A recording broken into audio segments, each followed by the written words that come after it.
Thank you, everybody, for joining. Welcome to the Illinois EPA Office of Energy Public Water Infrastructure Energy Efficiency Programs webinar series. So this is actually the first webinar of our spring series. So thank you for being here and joining us today. As you have been, it's been great to see some familiar names in the chat and communities. So please take a moment to say hi if you haven't in the chat and let us know where you're coming from today. It's fun to see us come in from all different parts of the state. So thank you for doing that as well. My name's Cassie Carroll, and I'm a program manager here at CDAC. I work with CDAC's technical director, Sean Maurer, who will be speaking in just a moment to bring this program to you all today. So before we get rolling, a couple of Zoom housekeeping items for the day. So please feel free to use the chat throughout the day if you have ideas, if you have comments. That's a great place to share things that are maybe happening at your plant that you can share, and that's kind of in coordination with what our speakers are talking about. So please share what's going on in your facilities and use the chat throughout the day. If you have questions for our speakers, we will have a discussion at the end of our session. So please feel free to use the Q&A box throughout the presentation. So that is at the bottom of your screen, Q&A, or at the top of your screen, Q&A. Just open that up, send your questions, and we will address them. CEUs and participation certificates will be available tomorrow, along with the recording of this session and any slides. So please stay tuned. You will get your CEUs and certificates, participation certificates tomorrow. So our event today focuses on no-cost and low-cost operational upgrades for existing wastewater treatment plants. And we all know small changes that lead to greater efficiency can really add up. So today we're going to cover different opportunities that will result in smoother process operation, maintenance efficiencies, energy savings, and more. So we've got some great speakers today that are going to talk about experiences at their plants. And my colleague Sean here in just a moment is going to highlight the DuQuoin wastewater treatment plant, but I'm going to turn it over to him to kind of talk a little bit about who we are at CDAC and a little bit about our energy assessments that we provide to facilities across the state. Thanks, Sean. No, thank you, Cassie. So a little bit about who we are here. The Smart Energy Design Assistance Center is based at the University of Illinois in Urbana-Champaign. We're an applied research program here on campus, and our job is to help communities achieve higher energy efficiency, become more sustainable, and save money on utility costs and building operations. And our overall goal is to reduce the energy footprint of Illinois and beyond. This program is one of the ways that we do that. So a little bit about this specific program. It's the Public Water Infrastructure Program is funded by the Illinois EPA Office of Energy. We thank them for their support of our program.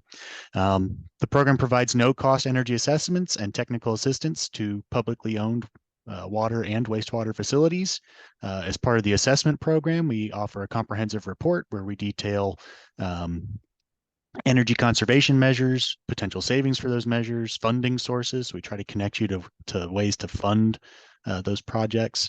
And we also host webinars like this one as part of free operator continuing education. For any of our past webinars, you can find those at our website, smartenergy.illinois.edu/water. There's also an application link there for our assessments if you're interested in one of those. So I completed an assessment. Today we're talking about older existing facilities. So there's always missed opportunities, planning for capital improvements, uncovering what's possible at your facility, and getting third-party support for ideas that you may already have to upgrade your facility.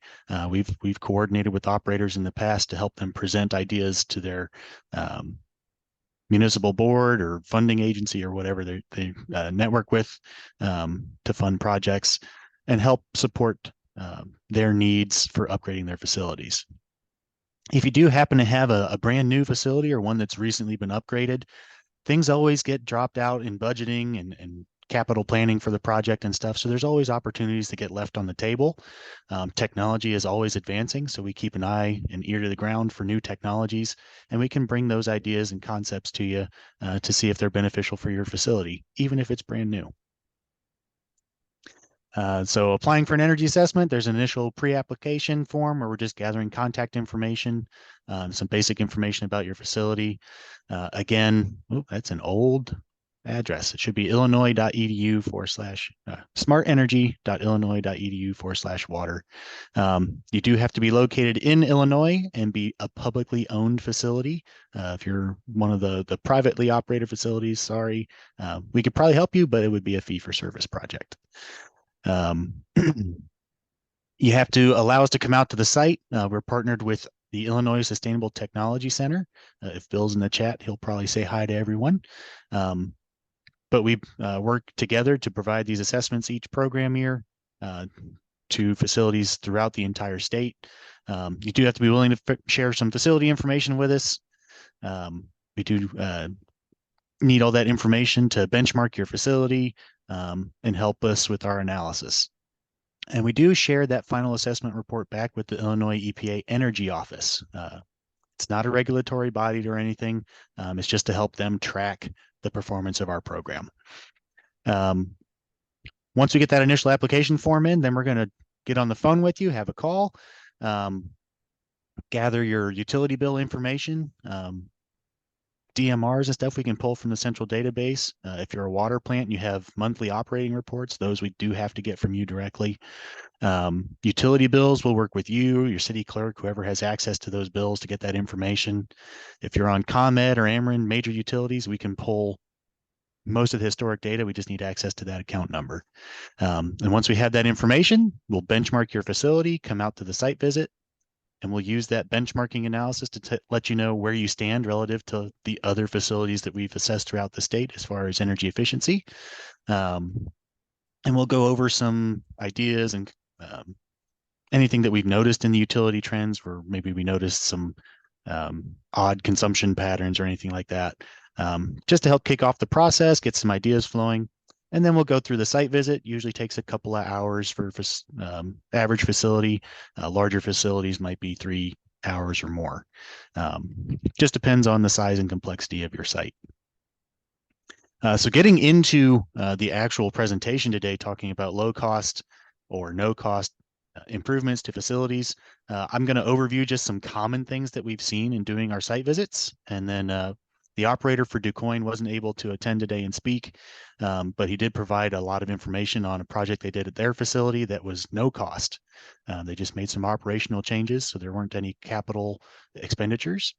And then Scott Reisbeck is going to talk a little bit about what they've done to upgrade the village of Warren. And then Mark Wolf will talk a little bit about what they're doing down at their lagoon in the village of Kincaid. So just some things to touch on that we've seen at a lot of facilities, very, very common. If you haven't already upgraded to LED lighting, that's usually a pretty easy way to get your foot in the door with some quick and easy energy savings. Both the major utility companies have direct install programs where you don't have to go through the hassle of filling out incentive paperwork to get your incentive for the lighting. It's just rolled into the cost when they come out to install those LEDs for you. But they do also have, if you're doing smaller projects or something like that, one-off, or you're using in-house labor to do the installation, they do have standard incentives to help offset those lighting costs. Those are usually pretty significant savings for lighting. You can usually cut the energy consumption in half or more for a lot of lighting fixtures by going from traditional lights to LED fixtures. HVAC upgrades, really quick and easy one is getting your thermostats all set to regulated set points. And sometimes it helps to have programmable thermostats for office spaces and your labs, things like that.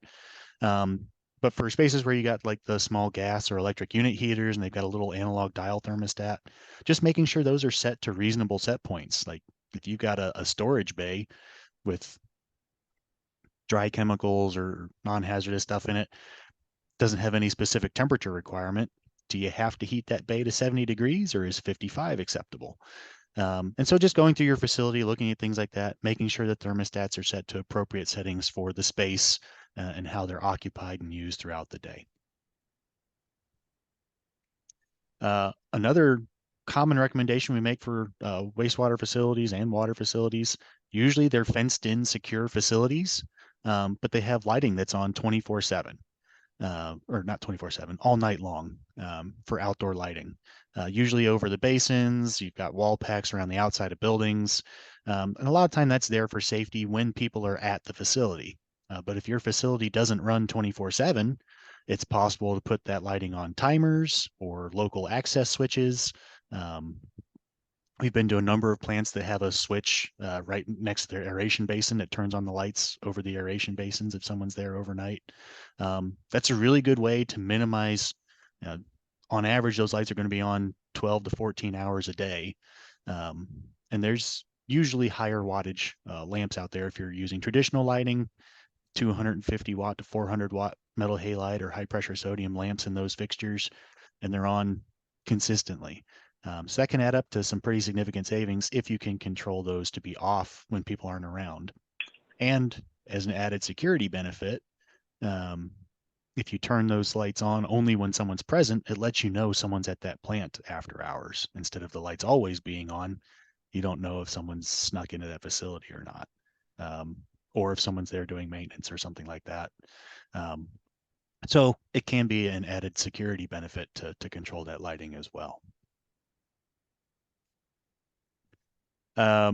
Another quick and easy energy conservation measure we recommend a lot for lagoons, sometimes for digesters as well, is just add a time clock to the blowers that are serving that aerated equipment. The timers themselves are only, $100, $150 or so. And then the install labor and things, it's a pretty low cost project to implement that timer based controls for aeration systems. And from operator knowledge, trial and error, you can kind of test different settings on these, slowly increase the off time to increase your savings. But monitoring your process to make sure you're not impacting the effluent quality or treatment quality of the process. So it's a quick and easy way to achieve that without complex controls or something like that. Just to get your foot in the door for energy savings and start ramping up towards more energy efficiency over time. So again, just some of the different places we see aeration control with timers. Aerobic digesters are a very frequent example. A lot of times they run 24/7 except when they're being decanted. And we've seen a lot of plants that implement these timers that turn those off for 6 to 8 hours per day or more, depending on the loading. Lagoon aerators are another very common place to have those timers in place. A lot of lagoons can benefit from algae during the day that produces DO in the water, so you don't need as much aeration in the daytime. Then overnight, your loading drops off, but algae and stuff starts to die off, so maybe you need a little bit of aeration overnight. You can cycle timers on and off to meet those loadings and changing conditions in the lagoon as a quick and easy way to implement some control. One thing we saw at the village of Hayworth, some flow-paced aeration control for their lagoons. So they activate more mixers as more flow starts coming in to aerate their lagoons or process. It's less complex than doing DO type controls or things like that. It's a little bit simpler. You already have flow meters coming into the plant, so you don't have to buy an additional sensor. So it's just programming in the SCADA system how the aeration is going to react to that flow pacing. So a little bit of programming work, very minimal labor cost or equipment cost, a little bit of labor cost to do that programming, and you have some potential energy savings. For lagoons that have had issues with sludge buildup or short circuiting, some quick and easy things, just adjusting the location of the aeration diffusers in the lagoon can break up those short circuit pathways, help mix the sludge up and break up channeling that might happen in a lagoon, or installing some baffles in those lagoons can help improve the treatment quality for that process. So we've seen those implemented at lagoon facilities. And lastly, variable frequency drives. Depending on the motor and stuff, these can be a little bit more costly, maybe not a no cost measure. But if you're looking at simple paybacks, we've been to some sites and we've got a couple examples today where implementing VFDs is expected to have a very short payback period, on the order of a few years. In which case it probably makes sense to install VFDs. But what if you already have them? make sure that you're actually using them and they're not in manual override, set to a fixed speed or something like that. A lot of times as issues come up with, maybe a sensor has failed and needs to be calibrated or replaced or something like that, the VFD might get set to manual and they forget to put it back in auto once repairs are completed. Or maybe budgeting has just delayed those repairs for a long time. So just going through your plant and making sure if something's not in the auto setting and it's not being controlled, why is that? How can you fix that quickly and get it back to energy conservation operation? Something else you can do if you already have VFDs is a little bit of analysis on the specific energy consumption of pumps and how you're staging that equipment on and off.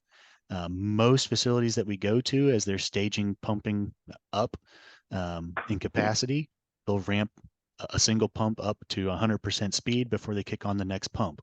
And that's not always the most efficient way to do that. So on the screen here is an example chart where we were at a water treatment plant. They had two different size pumps and they were using one larger pump on a VFD and were never really using the smaller pump. So a little bit of analysis you can see on the screen here. Lower on the chart is more energy efficient, lower specific energy consumption. So right there at around, looks like 3,200, 3,300 GPM on that chart, that smaller pump actually becomes more efficient to use than the larger pump at lower speeds. And so doing that kind of analysis is something, if you're going um, in your facility, you don't have to have a complex programming system and you can chart, a facility's currently at 3,000 GPM flow rate or 300 GPM flow rate, whatever it happens to be. Our VFD needs to operate at this speed.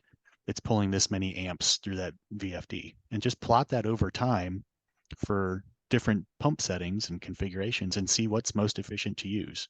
And then if you do invest in newer smart technologies, there are VFDs where the manufacturers can program in the pump curves and it can do this kind of analysis for you and optimize the staging process for pumps.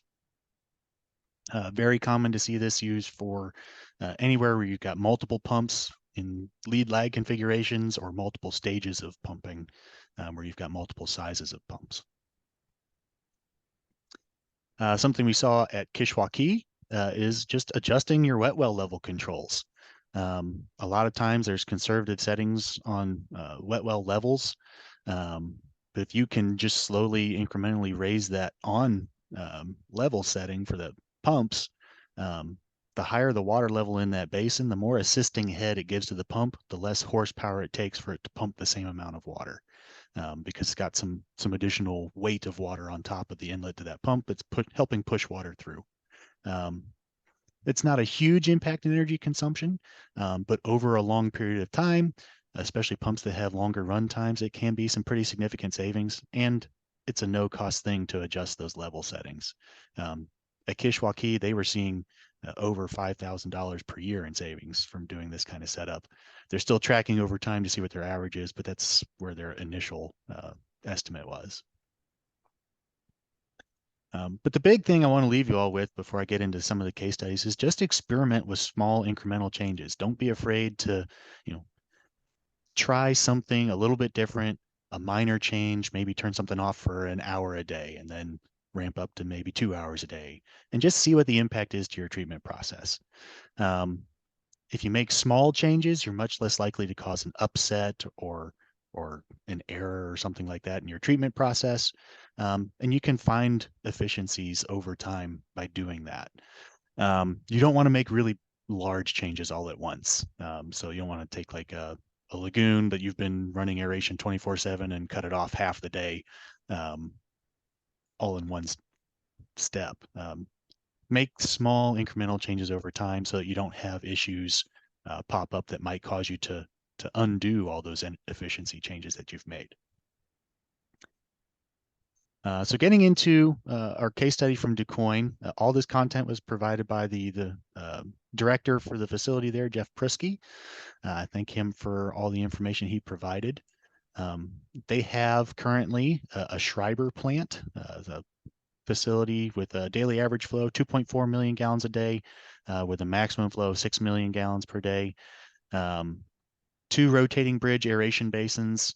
So there's an aerator arm on that bridge as it rotates through the basin, that moves that aerator arm around that circular basin.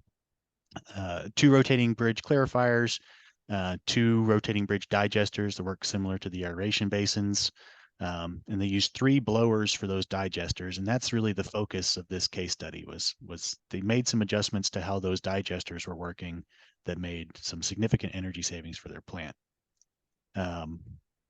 They were doing sludge thickening and dewatering via a belt filter press, and then landfill disposal of their waste sludge.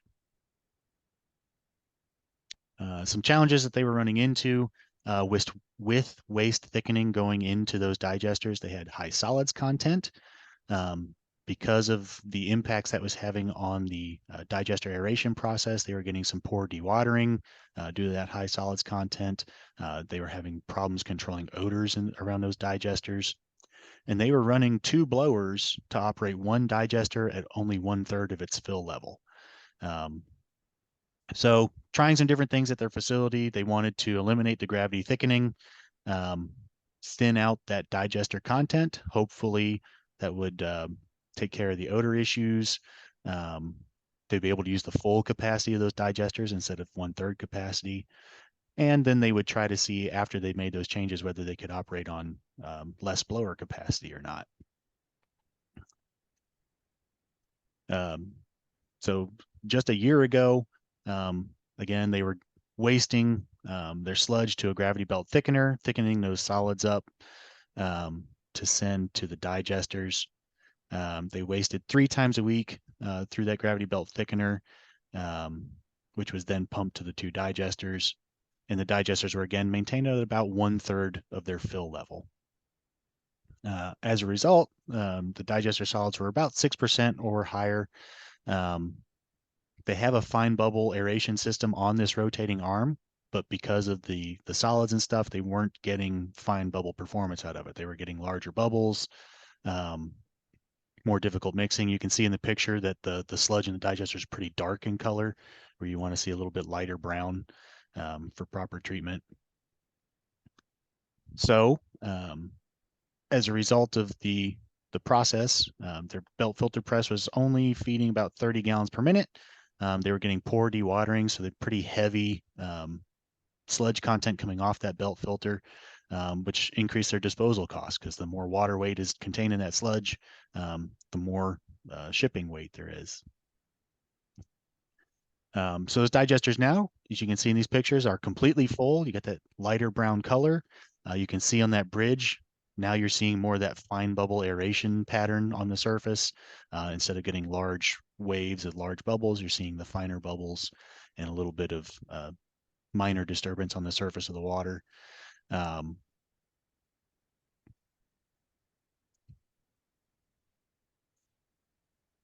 So as that bridge rotates around, now they're seeing that more even treatment throughout the digester basin.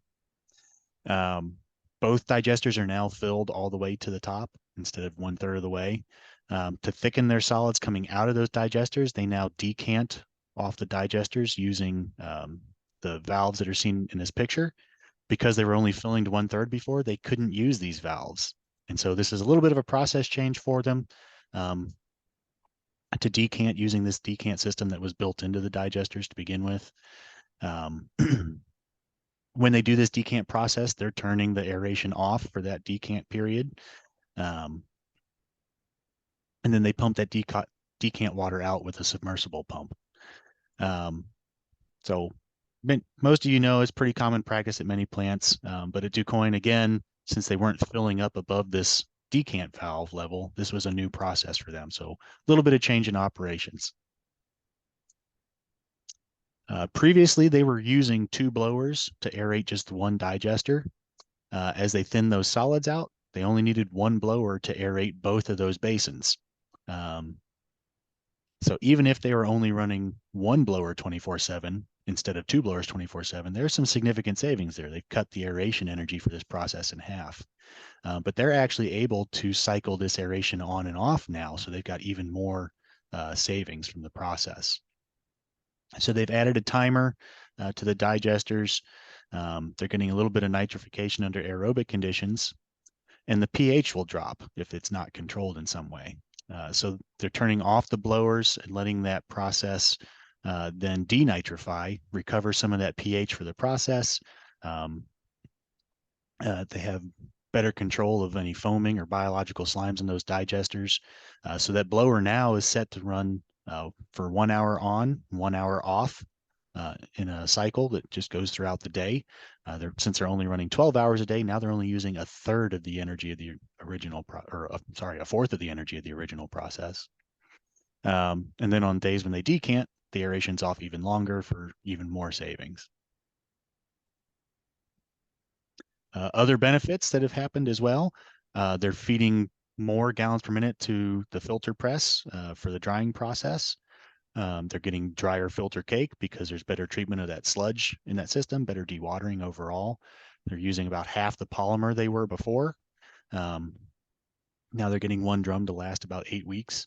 And the drier cake means fewer tons of waste going to the landfill, so lower hauling costs for them. So a lot of additional benefits outside of the energy consumption of the blowers alone. So with that, I'm going to turn things over to Scott Reisbeck to talk a little bit about the Village of Warren and what they've done out there. All right. Well, thanks, Sean. Can you hear me good? Yes, sir. Okay. Well, we got a little background on the sewer plant first. Class 2 activated sludge plant. Got about 1,500 people in town. So the design flow is like 300,000 gallons, and the max flow is like 600,000. The flow enters through the headworks and into 2 primary clarifiers, and then primary sludge is pulled off and pumped to aerobic digesters, and eventually to sand drying beds, and then on to farm ground. The effluent from the primaries enters a lift station and is mixed with return sludge from the 2 secondary clarifiers, pumped up to an oxidation ditch, and then gravitated back to secondary clarifiers for separation, and eventually out to the creek. So that's just kind of how the plant works and set up. So like most plants, the majority of our energy cost is aeration. So our focus here in Warren was to reduce energy, and a bonus was to add automation at the same time. So you got our slideshow there, Sean? Yeah. Can you go to that first slide there? Right now I've got it talking about the oxidation ditch improvements. Okay. So the oxidation ditch, oh, that's all right. I can wing it here. The oxidation ditch there on the one picture, we added VFDs in the cabinets there. And then we just basically added a controller and 2 probes to control the VFD. And now we can turn up and down before the motors were, they're 25 horse motors or 20 horse motors. And we couldn't control any part of the speed on them. They were just set to run full blast, full time. So now with adding the controller and the VFDs, we'll be able to dial them up, and so you save energy by that. And then we got a little bit more control over the, and again, I don't have to be there to control them. So that's kind of cool. All right. That's all we did there. We got 2 lagoons. They're just storm lagoons. They're for excess flow. For trying to get springtime, a lot of times we get a lot of excess flow through the I&I in town, and we're kind of working on that. But we got 2 roots blowers in there, and all we did there was we added a cabinet in there with just manual timers on them, like kind of like Sean was talking earlier. I must have learned a lot of this stuff from him on here. So we just added timers, and now we can set them to run on and off as we want to. We're thinking maybe running them more at night and kind of just bumping them on and off during the day for a few hours here and there, just to keep the lagoons mixed. But in the wintertime, we don't hardly turn them on at all. So, and then on the left bottom corner of the control cabinet, we added soft starts also to these blowers just to kind of dampen the load on the power throughout the plant, so they ramp up slow and kind of when we get if we get a power outage or something, the generator picks it up, so it kind of dampens some of the power load on the generator too. And then when it transfers back and forth, so all right.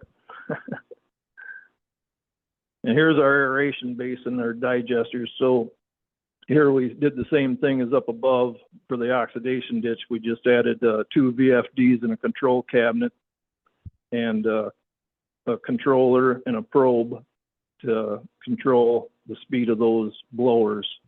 So now, before, like it says there, previously they ran 24/7, and all we could do is they were on all the times. So now we got them so we can control them, and actually the probe and controller will ramp them up and down as oxygen levels need to be, and the DO levels need to be in the digesters. And then we also had says they're also operated an airlift for return sludge off one of the secondary clarifiers. We changed that over and we put a submersible pump down in that pit, and now that pulls that return activated sludge off of that clarifier instead of the blowers from the digesters doing it. And you can see the estimated savings there. That's just a control cabinet for one of the blowers there. But our total project cost was $80,000, and with ComEd incentive we got $39,000, and then we're hoping about 1.9 years is the payback. Thanks, Scott. I think that's Appreciate about it. it, ain't it? Yeah. A little nervous here. No, you did fine. Appreciate it. Thank you. Okay. Last for our guest Any- speakers today, Mark Wolf down at the village of Kincaid has a lagoon. So he didn't provide any pictures for us, but he's got some good content. Yeah, one of these days I'll give you guys some pictures and stuff. But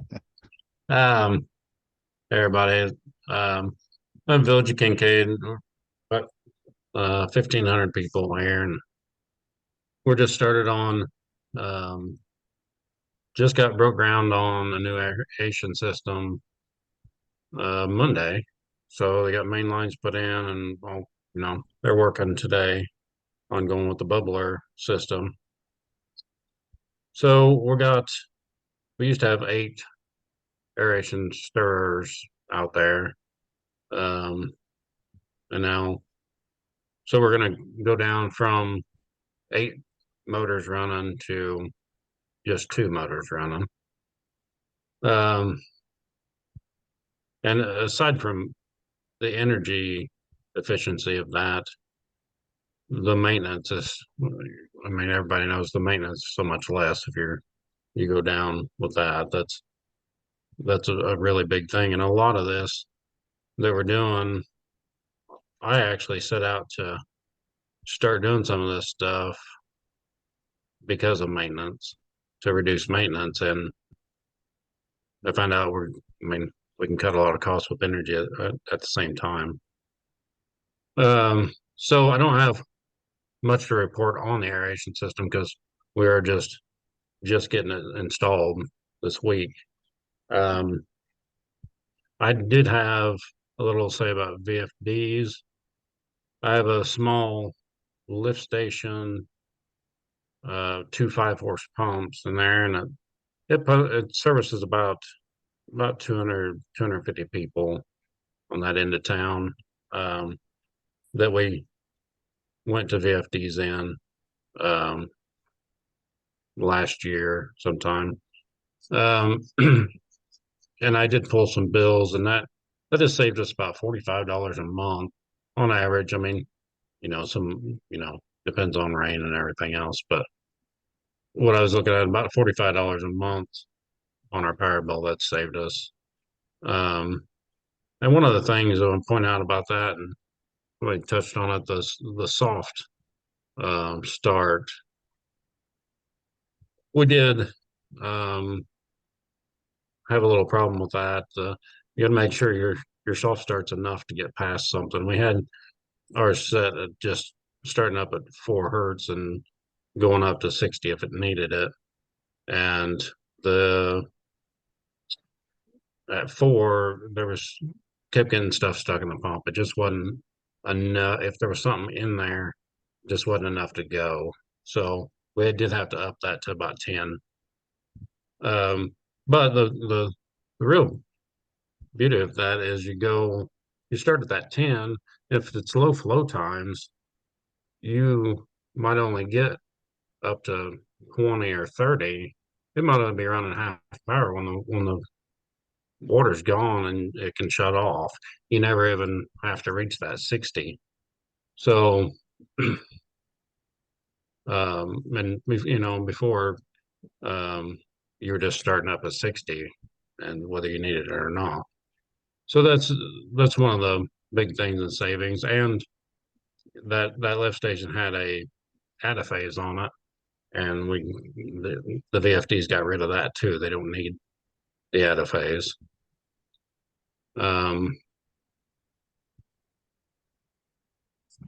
We are the other things, the first thing we ever did after Sean came and did our assessment was change our lighting, and that was a really easy process, going from the fluorescent lighting to LEDs. And that was all, we're on Ameren here, and I think to do our shop and our office, I think it was like $3,700 was the price, and Ameren ended up giving us $1,700 of that. So, and they came in and they didn't change any of the housings or anything. They just took ballasts out. They changed the ballasts and a lighting strip in there, so everything still looks the same. It took them less than half a day to even come in and do it. So, and that saved us about $55 a month just on that lighting.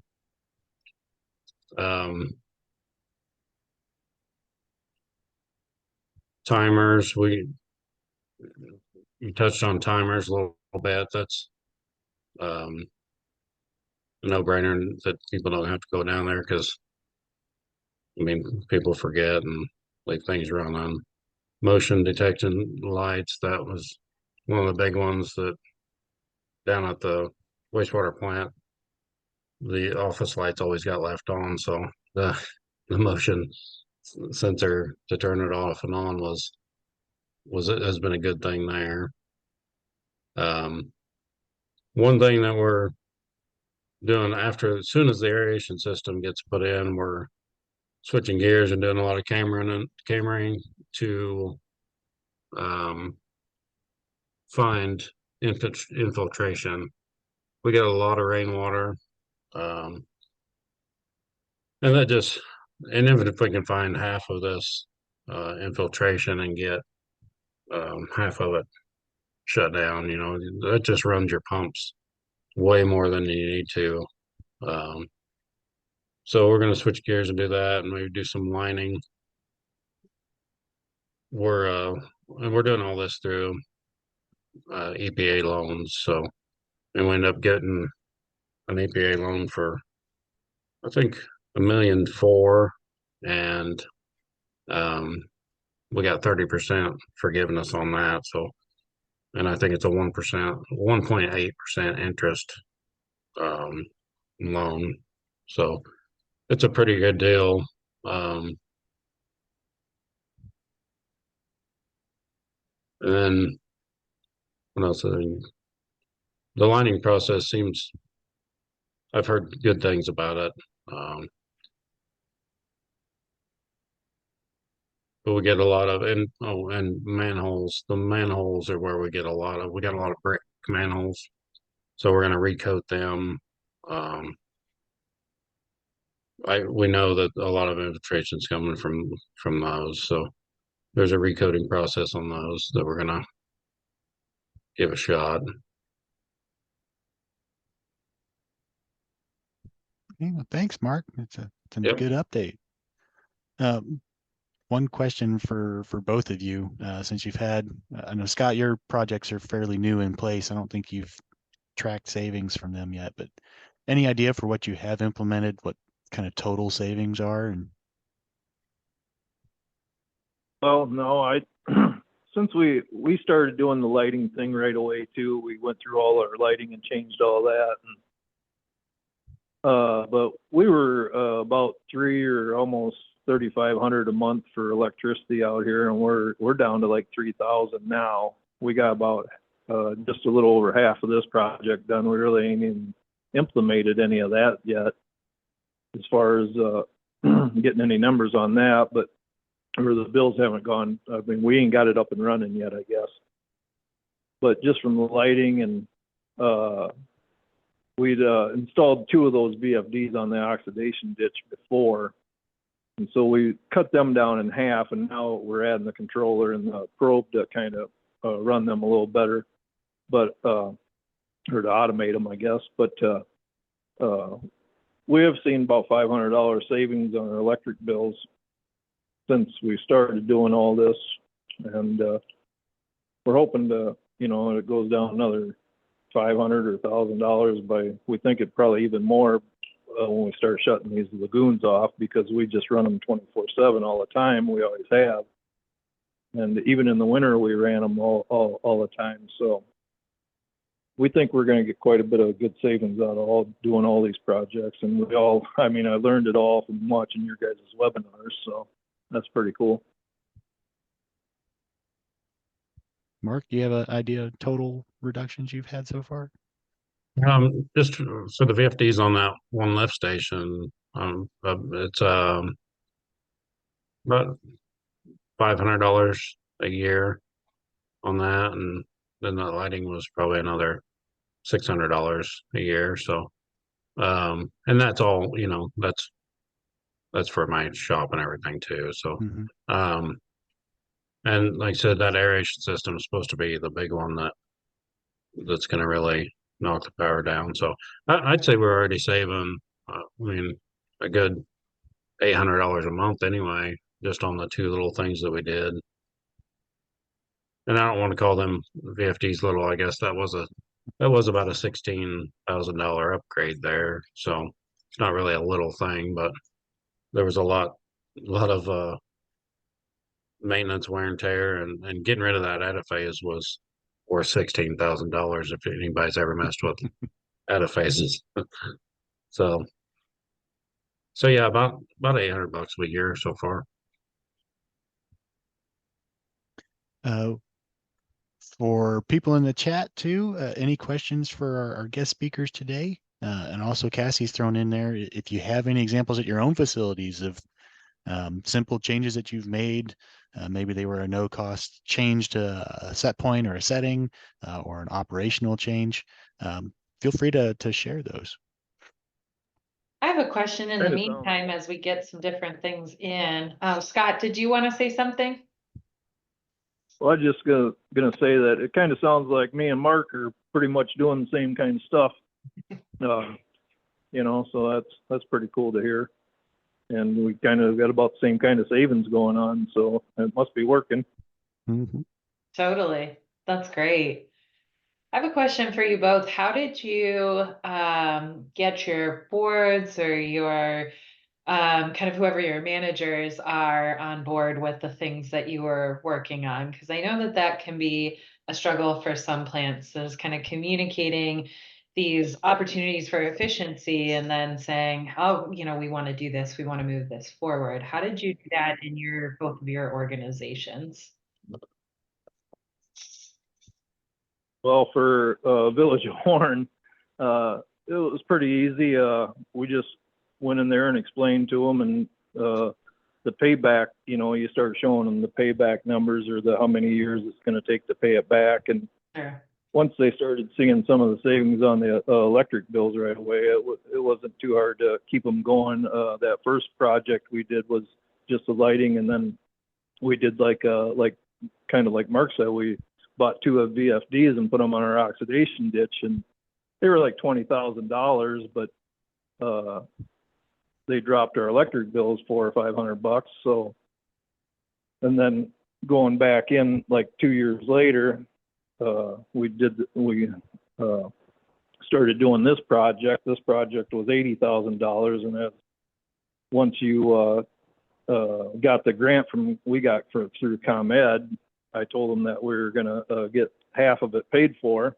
Mm-hmm. I mean, it was pretty easy for them to say, "Oh, okay, let's go ahead," and you start showing them the long-term savings, and they got on board pretty quick. So That's great. So it sounds like you started out small with the lighting and then kind of said, well, let's do this, and increased in project size in terms of cost, but you were still able to show the incentives and the savings. And that sounded like that helped you really move some of those bigger, more hefty projects forward when it came to efficiency.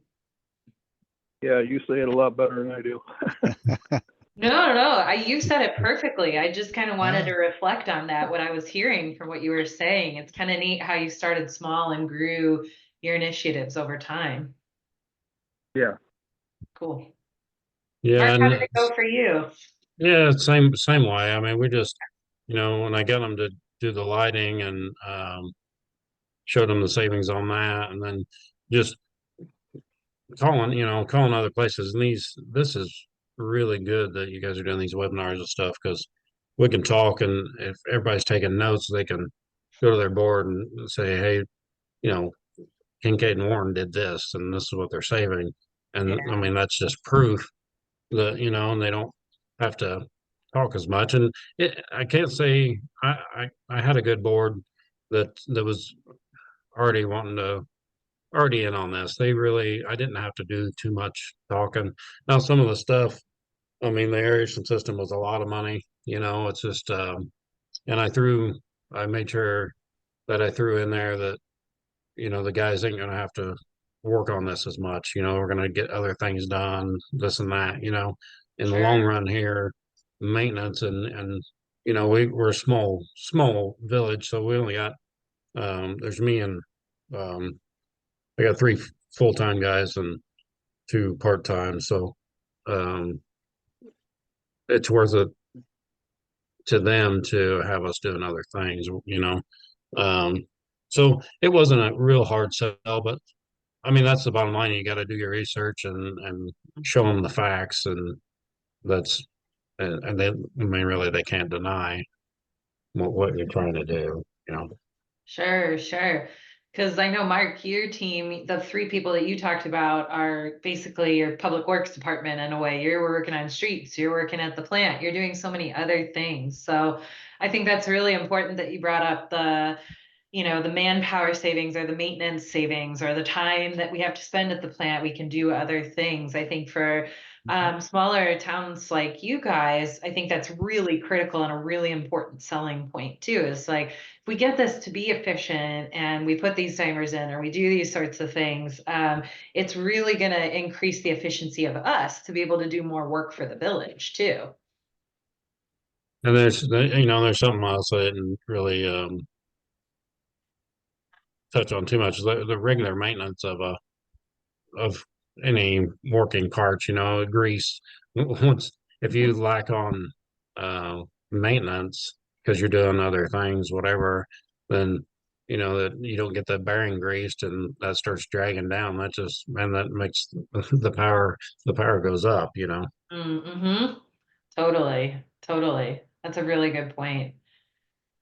And I think that leveraging the utilities is a great thing too, but I feel like really drawing on it sounds like you both really drew upon what was either important to your boards or important to, and you listened to what they were asking and said, we can respond and do this and make not only the plant one more efficiently, cut costs, et cetera. That's great. Thanks for your feedback on that, because I know we get some questions about maybe positioning or how to move these things forward at a plant. And Mhm. two, I just wanted to say, if you guys have any that are listening today, have any like, oh, we're getting stuck here, how can we move forward? Are there plants that are doing something like this?